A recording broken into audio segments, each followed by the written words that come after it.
হাত ধরুন all India অ্যাস্ট্রোপামিস তন্ত্র রিসার্চ সেন্টারের জ্যোতিষ শিক্ষক সনাতন ও আধুনিক জ্যোতিষবিদ শ্রী সুব্রত চক্রবর্তী।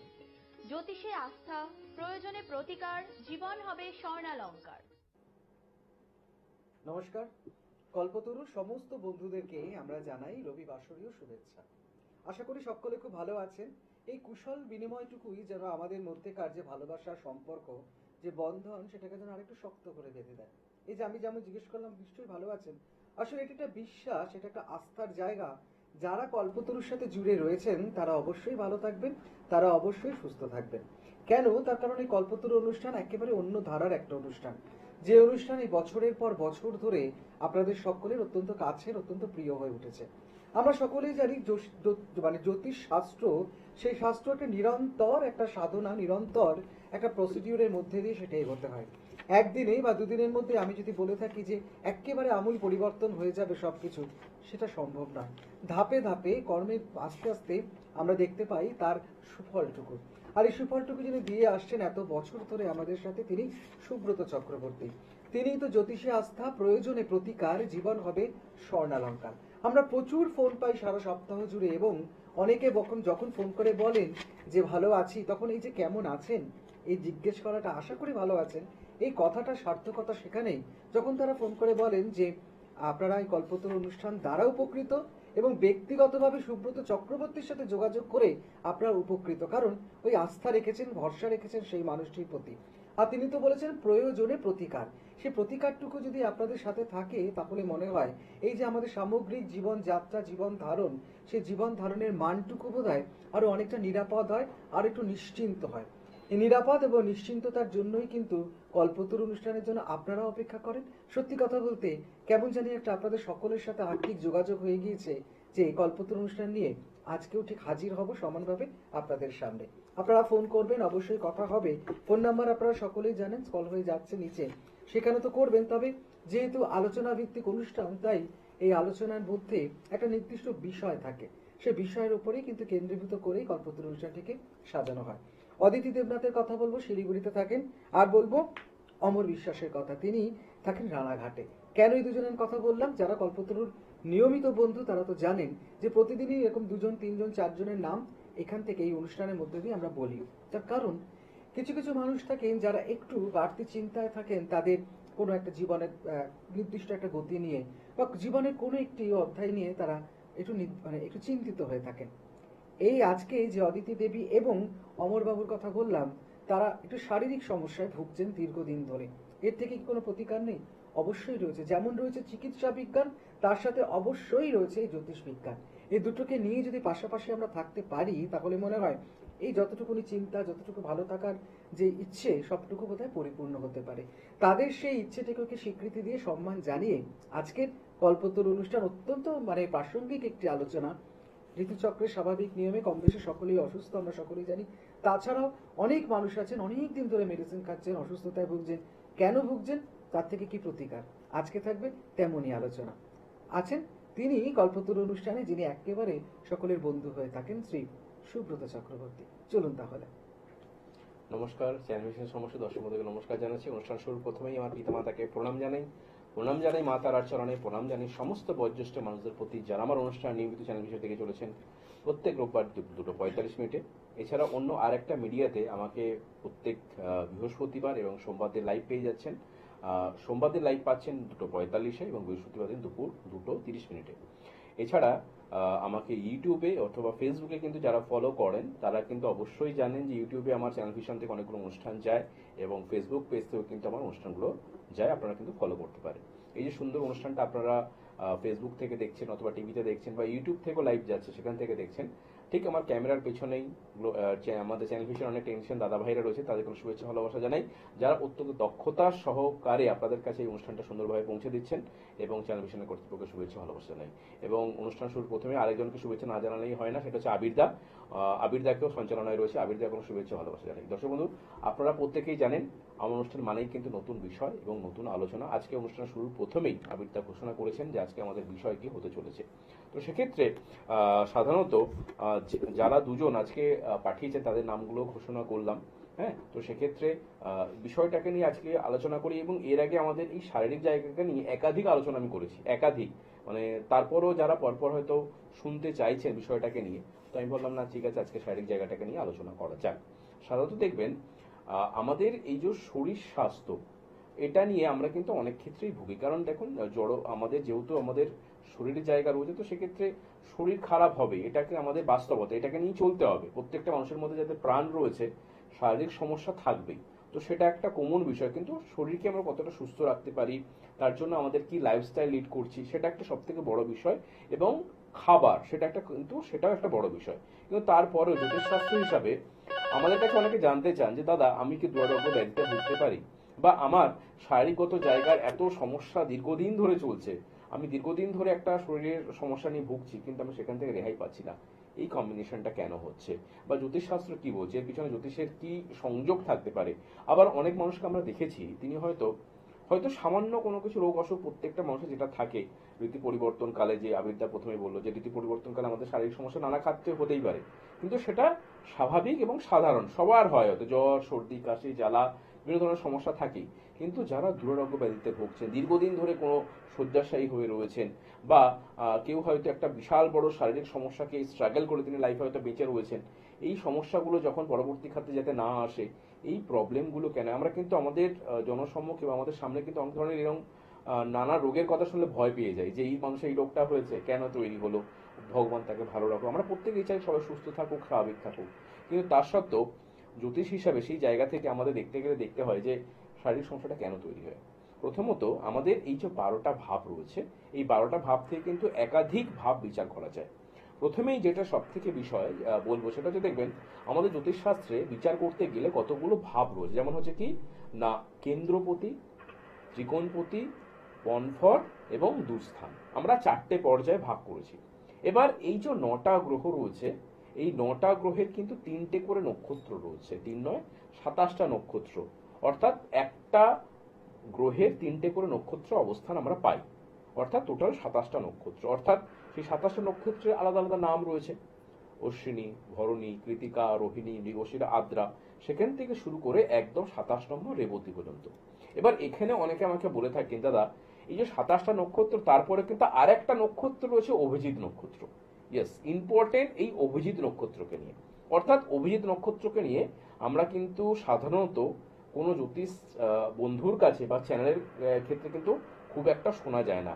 এবার এই 9টা গ্রহ ছাড়াও আরো 3টে গ্রহের একটা অবস্থান আমাদের জন্মছকে থাকে, সেটা হচ্ছে ইউরেনাস, নেপচুন এবং প্লুটো। এই যে ইউরেনাস, নেপচুন, প্লুটোকে নিয়ে আমাদের আলোচনা খুব একটা হয় না, আবার অভিজিৎ নক্ষত্রকে নিয়েও কিন্তু আলোচনা হয় না। কিন্তু অনেক ক্ষেত্রে দেখা গেছে যে মানুষের ক্ষেত্রে কিছু কিছু প্রভাব এই ইউরেনাস, নেপচুন, প্লুটো, অর্থাৎ ইন্দ্র, বরুণ এবং রুদ্র, যাদের আমরা বাংলায় বলি, এবং এই যে নক্ষত্র অভিজিৎ নক্ষত্র, তার সাথে লগ্নের কি সম্পর্ক রয়েছে ভালো করে বুঝবেন।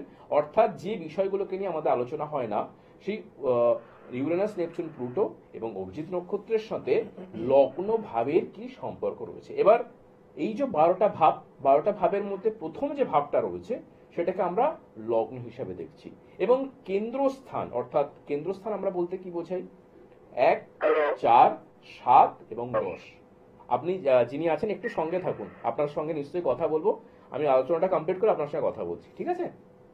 তো এই যে কেন্দ্র ভাব, অর্থাৎ 1, 4, 7 এবং 10, এই কেন্দ্রপতিতে আসছে আমাদের লগ্ন ভাব। ত্রিকোণপতি, যেটাকে আমরা অনেকেই জানি যে ট্রায়াঙ্গেল বা ত্রিকোণ ভাব, সেখানেও কিন্তু 1, 5 এবং 9 কম্বিনেশন আসছে। পনফরে যে কম্বিনেশনটা আছে সেটা হচ্ছে দ্বিতীয়, তৃতীয় এবং একাদশ। এবার এই 3টে ভালো জায়গা যেহেতু রয়েছে, তাহলে খারাপ জায়গা তো আমাদের জন্মছকে থাকবেই। খারাপটা হচ্ছে 6, 8 এবং 12।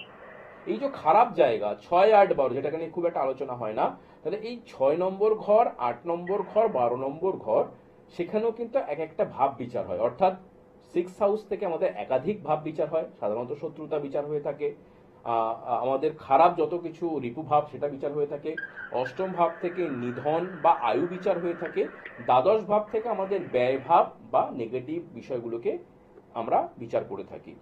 এইখানে সব থেকে ইম্পর্টেন্ট, আমি কেন এতগুলো বিষয়কে খোলসা করলাম, তাতে বুঝতে সুবিধা হবে যে আমাদের ওই তিনটে গ্রহের কম্বিনেশন যেটাকে নিয়ে আলোচনা খুব কম হয়, ইউরেনাস নেপচুন প্লুটো, অভিজিৎ নক্ষত্র এবং লগ্নপতি, এবং ওই যে 6, 8, 12-র মধ্যে কোন কম্বিনেশনের সঙ্গে ইউরেনাস নেপচুন প্লুটো বা অভিজিৎ নক্ষত্রের কোনো কম্বিনেশন রয়েছে কিনা লগ্নের সাথে, বা 6, 8, 12-র সাথে কম্বিনেশন রয়েছে কিনা, সেই অনুযায়ী কিন্তু মানুষের একটা শারীরিক জায়গার সম্বন্ধ তৈরি হয়ে থাকে। ধরুন আমি খুব আরো সোজাভাবে বোঝাই, সেটা হচ্ছে যদি দেখতে পাওয়া যায় লগ্নপতিকে আমরা দেহভাব বা তনুভাব হিসাবে দেখছি, এই লগ্নপতির অধিপতি গ্রহ যদি কিছুভাবে দেখতে পাওয়া যায় যে তিনি ইউরেনাস নেপচুন প্লুটোর সঙ্গে সংযুক্তিকরণ হয়েছে, বা যে নক্ষত্রটাকে নিয়ে একদম আলোচনা হয় না কিন্তু তার তো অবস্থান রয়েছে 12টা ভাবের ওপর, অর্থাৎ আমাদের এই তিনটে করে যে নক্ষত্র রয়েছে একজন গ্রহের আন্ডারে, ঠিক সেরকম অভিজিৎ নক্ষত্র কিন্তু কারো আন্ডারে চলেন না।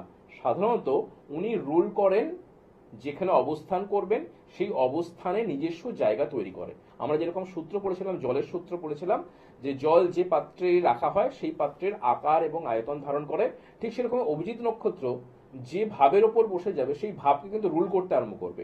অর্থাৎ যদি লগ্নপতির সঙ্গে সংযুক্তিকরণ হয়ে যায় এবং যদি সেখানে ইউরেনাস নেপচুন প্লুটোর কম্বিনেশন হয় এবং সেই কম্বিনেশন যদি 6, 8, 12-র সঙ্গে থাকে, জেনে রাখবেন দেহগতভাবে আপনার কিন্তু শারীরিক সমস্যার ইন্ডিকেশন রয়েছে এবং আপনাকে শরীর স্বাস্থ্যগতভাবে কিন্তু প্রচন্ড পরিমাণে ভোগাতে পারে। রুলিংটা হচ্ছে যেটা কোন সময় ভোগাতে পারে, এই কোন সময় ভোগাতে পারে সেটা তো আপনাদের শুনতে হবে। তার আগে কোনো বন্ধু এসছেন, আলোচনায় আসবো। আর ফোনটা নিয়ে, আচ্ছা ফোন কি কেটে গেল? আচ্ছা ঠিক আছে, ফোন কেটে গেছে, তাহলে আমি আলোচনাতে চলে আসি। দেখুন, যারা ফোন করবেন একটু ধৈর্য নিয়ে ফোন করবেন, কারণ এই আমার আলোচনা মানে আপনি আমাকে ফোন করবেন আপনার ভাগ্য বিচার করে দেবো, প্লিজ ওরম ভাবে ফোন করবেন না, অনুষ্ঠানটা খুব সিরিয়াসলি হয়, ঠিক আছে? যে এই আমি জাস্ট আমার কাছে ভাগ্য জানবো বলে যারা ফোন করছেন, আমি কিন্তু ওরকম প্রোগ্রাম করি না, এবং আবিরদাও সেই বিষয়টাকেও বোঝে যে আমরা কিন্তু যে আলোচনাটা করি খুব সিরিয়াসলি করি, এবং যখন কেউ ফোন করবেন রেসপন্সিবিলিটি নিয়ে ফোন করবেন, যখন যদি কোনো আমি কিছু আলোচনা করি আপনারা একটুখানি সঙ্গে থাকবেন, ঠিক আছে? তো আমাদের অনুষ্ঠানটা একটুখানি অন্যভাবেই হয়। তো হ্যাঁ, ফোনটা নিয়ে নিই আগে, চল ফোনটা নিয়ে নিই, তারপর আমি আলোচনায় আসছি। হ্যাঁ, নমস্কার, কে আছেন? নমস্কার, আমি দুর্গাপুর থেকে সঞ্জয় বিশ্বাস বলছিলাম। সঞ্জয় বিশ্বাস, দুর্গাপুর, তাই তো? বেশ, আপনাকে স্বাগত জানাই, বলুন। ডেট অফ বার্থ হচ্ছে একদম। ফেব্রুয়ারি 1974, 1974, 10 ফেব্রুয়ারি। 10th ফেব্রুয়ারি। 1974। সকাল? নমস্কার, সকাল 10টা 35। আচ্ছা, আর একবার ডেট অফ বার্থটা কনফার্ম করতে বলো তো। 10ই ফেব্রুয়ারি 1974। হ্যাঁ, 10ই ফেব্রুয়ারি 1974। বেশ দাদা, সময়টা বলুন। 10:37 সকাল। সকাল 10টা 35, দুর্গাপুর। দুর্গাপুর। জন্মস্থান? দুর্গাপুর। প্রথমবার সঞ্জয় বাবু আপনার সাথে কথা হচ্ছে? এই প্রথম স্যারের সঙ্গে। আচ্ছা আচ্ছা। বেশ, এটা কি আপনার ডেট অফ বার্থ দাদা? হ্যাঁ, এটা স্যার আমার পার্সোনাল। বেশ, রবিবার ছিল না জন্মবারটা? হ্যাঁ, রবিবার ছিল। লগ্ন হচ্ছে মেষ লগ্ন, কন্যা রাশি, জানা ছিল? হ্যাঁ, মেষ লগ্ন, কন্যা রাশি। মেষ লগ্ন, কন্যা রাশি। আচ্ছা, তিথি হচ্ছে চতুর্থী কৃষ্ণপক্ষ তিথি এবং গণ হচ্ছে দেবগণ। আচ্ছা, চারটা একটুখানি দেখে নিই। দেখুন, চার্টে আপনি যদি একটু খেয়াল করেন আপনার চারটা, বা আপনি যদি ওয়াকিবহল থাকেন, আপনার শুক্রটা কিন্তু রেট্রোগেট রয়েছে বা বক্র রয়েছে, এবং মঙ্গলটা সক্ষেত্রগত হয়ে মার্গী, এবং মঙ্গল রবি নক্ষত্র রয়েছে, এবং জন্মছকের শনিটা রেট্রোগেট, এবং রাহু কেতু উভয় কিন্তু যেটা বসেছে, রাহু হচ্ছে কেতু নক্ষত্রে আর কেতু হচ্ছে মঙ্গলের নক্ষত্রে। এবং দেখুন D1 চার্ট বা রাশিকুণ্ডলী অনুযায়ী যেটা দেখা যাচ্ছে যে দশমপতি যেহেতু খুব নেগেটিভ অবস্থান করছে, কর্ম নিয়ে কিন্তু আপনার মেন সমস্যা হবে। এবং সেকেন্ড হচ্ছে অর্থনৈতিক জায়গা, কারণ দ্বিতীয় ভাব খুব ড্যামেজ। কর্মজীবনে একটা সফলতা পেতে গিয়ে যেন বাধা হচ্ছে, কর্মজীবনে প্রচন্ড পরিমাণে স্ট্রাগল করছেন। এবং সেকেন্ড যে প্রবলেমটা হতে পারে, ফিনান্সিয়াল জায়গায় প্রচন্ড পরিমাণে সমস্যা থাকবে। থার্ড যে জায়গাটা আমি দেখতে পাচ্ছি, যেহেতু মঙ্গল খারাপ অবস্থান করছে, পারিবারিক কোনো সমস্যা বা জমি সংক্রান্ত বিবাদের মধ্যে কিন্তু আপনি থাকতে পারেন। বুঝতে পারছেন তো? এবার বলুন আপনার প্রবলেমটা কি? স্যার, আপনি যে দুটো প্রথমে বললেন ওই ভুগছি। প্রথম কথা, আমার কর্মের স্থিরতা নেই আর আর্থিক সমস্যায় জর্জরিত। বেশ, আচ্ছা, আর একটা বিষয় দেখবেন, থার্ড একটা পয়েন্ট বললাম, পারিবারিক কোনো সমস্যা বা জমি নিয়ে কোনো সমস্যা আছে? পারিবারিক সমস্যা বলতে আমি আনম্যারিড, এই হয়। আচ্ছা, জমি নিয়ে কোনো প্রবলেম রয়েছে কি? জমি সংক্রান্ত বিষয়? জমি নিয়ে স্যার আমি ব্রোকারি করি, যে নিজের জমি নিয়ে ছিল সে গেছি। আচ্ছা, মানে জমি নিয়ে সমস্যা আমি হতো? ল্যান্ডের ব্যবসা করি, আমি কিন্তু রাইট করতে পারছি না, আটকে যাচ্ছে। একদম একদম। দেখুন, আমি যে প্রথম যে পয়েন্টটা বললাম, মানে দেখুন, জমি বিষয়টা আমি কেন বললাম যে আপনি যেহেতু ব্রোকারি করেন, তার মানে ব্রোকারি কি ওই জমি সংক্রান্ত বিষয় নিয়েই চলে? হ্যাঁ হ্যাঁ নিশ্চয়ই। হ্যাঁ, তো সেই জায়গাটা নিয়েই আমি আরো বোঝার চেষ্টা করছি যে সেই জায়গাটা একটা সমস্যা যাবে, কারণ কর্মক্ষেত্রে যেভাবে উন্নতি হওয়া দরকার সেটা হচ্ছে না। এবং জমি কথাটা আমি কেন বললাম, যে কর্মজীবনের সঙ্গে লগ্নভাব যেহেতু ইন্ডিকেশন, এই জমি সংক্রান্ত বিষয় নিয়ে কোনো সমস্যা থাকতে পারে। এটাই মেন প্রবলেম, যে আপনার কর্মজীবন জমি নিয়ে, সেখান থেকে কোনো কর্ম উন্নতি ঘটছে না। পারিবারিক সমস্যা যেটা বিষয়, আপনি বললেন যে এখন বিবাহই হয়নি। দেখুন, লগ্নপতি যেহেতু মঙ্গল, আমি প্রথমে বলেছিলাম যে মঙ্গল খুব খারাপ অবস্থায়, তো মঙ্গল আমাদের বিবাহের কারক গ্রহ। তো বিবাহটা কিছুভাবে প্রবলেম হয়েছে, কিন্তু মেন ব্যাপারটা হচ্ছে কর্মজীবনে উন্নতি আসছে না এবং আর্থিক জায়গায় ডেভেলপমেন্ট হচ্ছে না। এবং যেহেতু আপনি ব্রোকারি করেন, সেক্ষেত্রে সেই বিষয়টাও আসছে। তো আমার মনে হয়, যেহেতু লগ্ন ভাব, দশম ভাব খুব ড্যামেজ হয়ে রয়েছে, মঙ্গলটা খুব অশুভ অবস্থায় রয়েছে, এই জায়গাটা একটু প্রতিকার প্রতিবিধান করা দরকার। এখান থেকে আমি আপনাকে জাস্ট একটা হিন্স দিয়ে দিলাম। তবে এই জায়গাটার কিন্তু রেকটিফিকেশন যদি সঠিকভাবে করা যায়, তবে কিন্তু আপনি এখান থেকে অনেকটাই বেরিয়ে আসতে পারবেন এবং কর্মজীবনে কিন্তু উন্নতি সাধন রয়েছে। তবে একটা বিষয় আমি বলে দিই, যেহেতু 2রা জুনের পর থেকে বৃহস্পতির ট্রানজিট ঘটছে 12 বছর পর, তো সেইটা আপনার ক্ষেত্রে কিন্তু আপনার রাশি অনুযায়ী জায়গায় কিন্তু একটা ভালো ফল দিতে পারে। তো 2রা জুনের পর কিছুটা হয়তো ভালো সময় আপনি পাবেন। এটুকু বলতে পারি, যদি মঙ্গলের সঠিক প্রতিকার প্রতিবিধান করা থাকে, আর্থিক ডেভেলপমেন্ট, কর্ম এবং বিবাহ তিনটেই কিন্তু ভালো হবে। এবং 2রা জুনের পর থেকে অনেকটা ভালো সময় আপনি কিন্তু পেতে পারেন। ঠিক আছে? এবং 2রা দিনের পর থেকে 2রা জুনের পর থেকে অনেকটা ভালো সময় শুরু হবে, কিন্তু যদি পারেন তার আগে একটা মঙ্গলের প্রতিকার করে রাখবেন, লগ্নপতি এবং মঙ্গলের প্রতিকার। ঠিক আছে? যদি স্যার একটা প্লেন চলছে হালকা হ্যাঁ হ্যাঁ হ্যাঁ, একটা প্লেন চলছে হালকা প্লেনটা হালকা প্রেম। আচ্ছা, তো ওই যে বললাম তো আপনার প্রেমজ সম্পর্ক রয়েছে, কিন্তু ব্যাপারটা হচ্ছে দেখবেন, ওই যে বললাম যে সেটা পরিবার পর্যন্ত গড়াচ্ছে না, পারিবারিক সমস্যা। মঙ্গলের সমস্যা থাকলে বিষয়টা হয়, মানে আপনার প্রেমজ সম্পর্ক হয়েছে, এর আগেও হয়েছে, বিয়ের প্রস্তাব এসছে, কিন্তু আলটিমেটলি সাকসেস হয়নি। একটু সহমত পোষণ করবেন যে হ্যাঁ কি না। হ্যাঁ হ্যাঁ হ্যাঁ হ্যাঁ, তো এই জায়গাটা ঠিক না করলে দাদা ঠিক করা সম্ভব না। ঠিক আছে? আমি এখান থেকে যতটা পারি বলে দিলাম। আপনি যদি পারেন, নিয়ারেস্ট আপনার যে চেম্বারটা হবে বা আপনার কোনো পছন্দের যদি ব্যক্তি থাকে, একটু প্রতিকার প্রতিদান করে নিন না। 2রা জুনের পর থেকে সময় তো ভালো আসছে, সেই সময়টাকে কাজে লাগান। ওই যে একদম শুরুতেই বলেছিলাম, প্রয়োজনে প্রতিকার। হুম। আমাদের চিকিৎসা, যেমন আমাদের চিকিৎসা বিজ্ঞানের উপর ভরসা রাখতে হয়, তেমন জ্যোতিষ বিজ্ঞানের উপর ভরসা রাখলেও কিন্তু আমরা অনেকটা জীবনটাকে সাজিয়ে নিতে পারি। সেজন্য সোমবার শ্যামবাজার, রবি এবং মঙ্গলবার দিন গড়িয়ায় আপনারা অবশ্যই যোগাযোগ করতে পারেন। এগরা বালিচকে ফোন করে নিতে পারেন, নিজস্ব ফোন নাম্বার আপনারা দেখতে পাচ্ছেন স্ক্রিনে। এছাড়া বৃহস্পতিবার নৈহাটি ব্যারাকপুর, শুক্রবার পশ্চিম মেদিনীপুর টাউন, কেরানীচোলা, শনিবার দিন হাওড়া বালি। আর নর্থ বেঙ্গলের জন্য আপনারা সকলে উত্তরবঙ্গে জানেন 8 থেকে 14 তারিখ রত্নভান্ডার জুয়েলার্স, আমাদের সেবকমোড়, হিলকাট রোড। আর 15 থেকে 21 রত্নভান্ডার জুয়েলার্স, অবশ্যই শিলিগুড়ি সিটি সেন্টারে। আর একটা যেটা বলা, সেটা হচ্ছে ইন্টারন্যাশনাল অ্যাস্ট্রোলজিক্যাল সেন্টার HBT 2024-এ জ্যোতিষ মহাগৌরব সম্মান এবং 2026-এ বঙ্গ জ্যোতিষ রত্ন সম্মানে সম্মানিত করেছেন সুব্রত চক্রবর্তীকে। এছাড়াও দিল্লি অ্যাস্ট্রোলজিক্যাল কাউন্সিল থেকে জ্যোতিষ ভারত রত্ন সম্মানেও তিনি সম্মানিত। আসলে সবটুকুই আপনাদের সকলে ভালোবাসা, সকলের শুভেচ্ছা। আর দেরি না, চলে যাব পরবর্তী একেবারে আমাদের যে আলোচনা চলছিল সে আলোচনা। একদম। সাধারণত আমি যে কথাটা আলোচনা করছিলাম, যে অনেক সময় শারীরিক সমস্যার ইন্ডিকেশন রয়েছে। এবার অনেকের প্রশ্ন থাকে, দাদা আমি হয়তো কোনো একটা বড় দুরারোগ্য ব্যাধিতে ভুগছি, সেখান থেকে রিকভারি পেতে পারি, বা অনেক সময় দুরারোগ্য ব্যাধি হয়ে গেছে, আমি সেখান থেকে এখন অনেকটা ভালো রয়েছি, পরবর্তী ক্ষেত্রে কি সেই সমস্যা ফিরে আসতে পারে? আবার আপনি হয়তো কখনো কোনো ব্যাধির শিকার হননি, আপনি একজন খুব ভালো সুস্থ সবল মানুষ রয়েছেন, কিন্তু আপনি ইন্ডিকেশন করছেন যে কিছুভাবে হয়তো ভবিষ্যতে কি হতে পারে, আপনার কি সম্ভাবনা থাকতে পারে। ফ্যামিলিতে আমার অনেক অনেক ধরনের রোগের কোনো হিস্ট্রি রয়েছে, বা আমার মধ্যে একটা, বা ফ্যামিলির মধ্যে একটা হিস্ট্রি পাওয়া গেছে। সাধারণত দেখবেন, আমি এই জন্মকুণ্ডলীগতভাবে একটা জিনিস খুব ভালোভাবে খেয়াল করেছি। সাধারণত যদি দেখতে পাওয়া যায় ইন্দ্র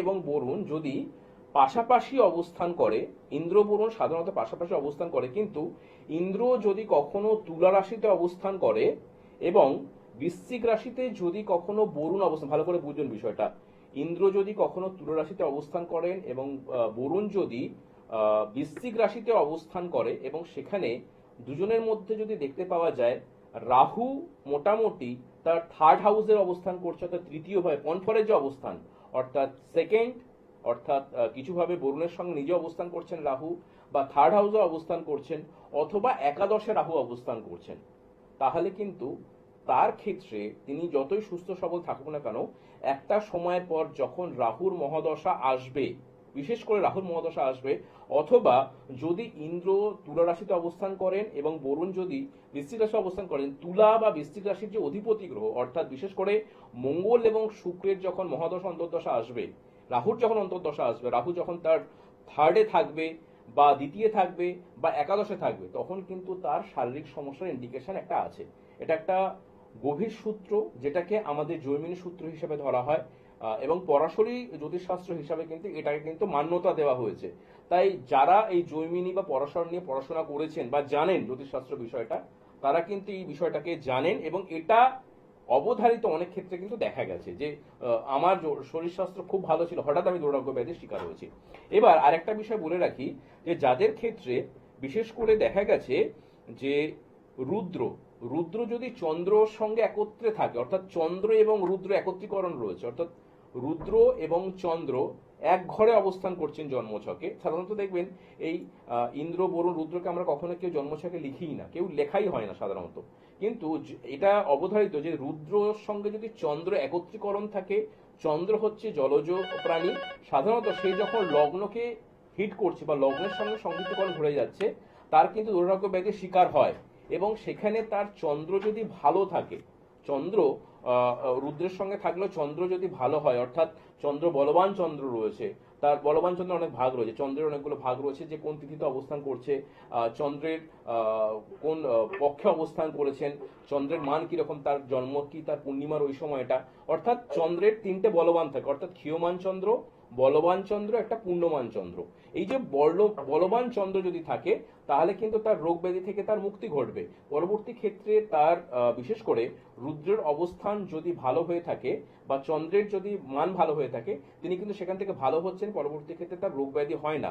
কিন্তু এখানে একটা সতর্কীকরণ থাকে, সেই চন্দ্রের সঙ্গে যদি কিছুভাবে বুধের কম্বিনেশন তৈরি হয়ে যায়, কারণ বুধ হচ্ছে রোগকে স্প্রেড করায়, পরবর্তী ক্ষেত্রে বুধ আবার বাড়াতে পারে, ঠিক আছে? তাই বুধকে সাধারণত বলা হয় ক্লিপ গ্রহ বা বাল্ব গ্রহ বলা হয় বা ক্লিপ গ্রহ বলা হয়। তাহলে সেক্ষেত্রে বুধের সঙ্গে যদি চন্দ্রের অবস্থান ঘটে যায় কিছুভাবে, তাহলে কিন্তু সেই রোগটা আবার পরবর্তী ক্ষেত্রে ফেরত আসতে পারে। আবার অনেকের ক্ষেত্রে দেখতে পাওয়া গেছে যে তিনি দীর্ঘদিন ধরে অসুস্থ হয়ে রয়েছেন, কারো জন্মছকে যদি দারিদ্র যোগ হয়ে থাকে, অর্থাৎ রবি শুক্র একত্রীকরণ, আমরা জ্যোতিষ ভাষায় বলা হয় দারিদ্র যোগ, কিন্তু সেই দারিদ্র যোগটা যদি লগ্নকে কেন্দ্রীভূত হয়ে থাকে, তার কিন্তু একটা সময় পর্যন্ত শয্যাশায়ী হয়ে থাকতে পারে, অর্থাৎ সারা জীবন তিনি একটা দুরারোগ্য ব্যাধি হলেও সেটাকে নিয়ে তিনি শয্যাশায়ী হলেন বা অনেকদিন ধরে তিনি অসুস্থ হয়ে রয়েছেন। যেটা হয় না, অনেক সময় আমরা বলি যে কষ্ট পেয়ে অনেকে মারা যান, যে তিনি হয়তো প্রচন্ড পরিমাণে বেডের মধ্যে শুয়েছিলেন দীর্ঘদিন, তারপরে তিনি রোগ অসুখ হয়ে তারপর তার মৃত্যু ঘটেছে। এই কম্বিনেশনটা সাধারণত যদি দেখতে পাওয়া যায়, দারিদ্র যোগ হয়েছে, রবি শুক্রে এক ঘরে অবস্থান করছেন, সেটা যে কোনো হাউসে হতে পারে, বিশেষ করে যদি 6, 8, 12-র মধ্যে থাকে সেটা তো আরো খুব খারাপ, এবং যেটা যদি লগ্নকে কম্বিনেশন হয়ে থাকে, তবে কিন্তু এই মারাত্মক সমস্যাটা দেখতে পাওয়া যায়। তাহলে আশা করি অনেকটা বোঝা গেল। ফোনে আছে কি অবিদ্যা? না, আসলে একেবারে আচ্ছা, সময় কাটানো একদম নেই। তো আমার মনে হয় দেখুন, ফোনটা আজকে হয়তো কমই নেওয়া হলো, কিন্তু আমরা আজকে আলোচনার মধ্যে থাকলাম বিষয়টাকে নিয়ে। তাহলে আশা করি যে আপনারা হয়তো অনেকটা ক্লিয়ার হতে পেরেছেন যে আমাদের দুরারোগ্য ব্যাধি হওয়ার চান্সেস রয়েছে কিনা, কোন সময় হতে পারে, কারা কোনো সমস্যায় ভুগেছেন সেটাকে আবার নতুন করে ফিরে আসতে পারে কিনা, বা অনেকের ক্ষেত্রে দেখতে পাওয়া যায় আমি দীর্ঘদিন ধরে আমার বাড়ির লোক একজন অসুস্থ হয়ে রয়েছেন, তিনি ভালো হতে পারেন কিনা, কি কি কম্বিনেশন থাকতে পারে, সেটা কিন্তু আজকে আলোচনা করলাম। আমি সবসময় একটা কথা বলবো, যে বিষয়গুলোকে নিয়ে কখনো কেউ আলোচনা করে না, সেই বিষয়গুলোকে আপনি কিন্তু অবশ্যই অধ্যয়ন করুন। বিশেষ করে রোগ জ্বালার জন্য আমাদের এই ইন্দ্র বরুণ রুদ্রের অবস্থান, অভিজিৎ নক্ষত্রের কম্বিনেশনটাকে আজকে আলোচনা হয়তো করা হলো না, কিন্তু অভিজিৎ নক্ষত্রের একটা খুব বড় ভূমিকা থাকে। লগ্নের সাথে যদি তার ভালো সম্পর্ক থাকে, তাহলে কিন্তু তিনি দুরারোগ্য ব্যাধি বা কোনো কিছু রোগ সমস্যায় ভোগেন না। বিশেষ করে দেখতে পাওয়া যায় এই অভিজিৎ নক্ষত্র যদি কেন্দ্রপতির সঙ্গে অবস্থান ঘটে বা ত্রিকোণপতির সঙ্গে অবস্থান ঘটে, তাহলে কিন্তু মানুষের জীবন তিনি সুস্থ সবলভাবে থাকতে পারেন, বা তার যদি কোনো কিছু রোগ ব্যাধিও হয়, তিনি কিন্তু অভিজিৎ নক্ষত্রের দ্বারা, অর্থাৎ নাক্ষত্রিক কোনো যোগের দ্বারা তিনি ভালো হতে পারেন। অভিজিৎ নক্ষত্র নিয়ে আজকে হয়তো ডিটেলস কিছু আলোচনা করলাম না, নেক্সট কোনো এপিসোডে অভিজিৎ নক্ষত্রের রোগ শত্রুতা নিয়ে কি ভূমিকা থাকতে পারে, বা অভিজিৎ নক্ষত্র শুধু রোগ শত্রুতা নয়, মানব জীবনে অনেক কিছু গুরুত্বপূর্ণ মানুষকে সহায়তা করতে পারে, সেই জায়গাটা নিয়ে আলোচনা করবো পরবর্তী ক্ষেত্রে। সবাই ভালো থাকবেন। এত আলোচনার পরেও যেটা চাইবো, সকলে খুব ভালো থাকুন, সুস্থ থাকুন, কল্পতরু অনুষ্ঠানের সঙ্গে এইভাবে সাথে হয়ে থাকুন। আবারও দেখা হবে পরবর্তী এপিসোডে। আপনারা সকলে ভালো থাকবেন। নমস্কার। নমস্কার।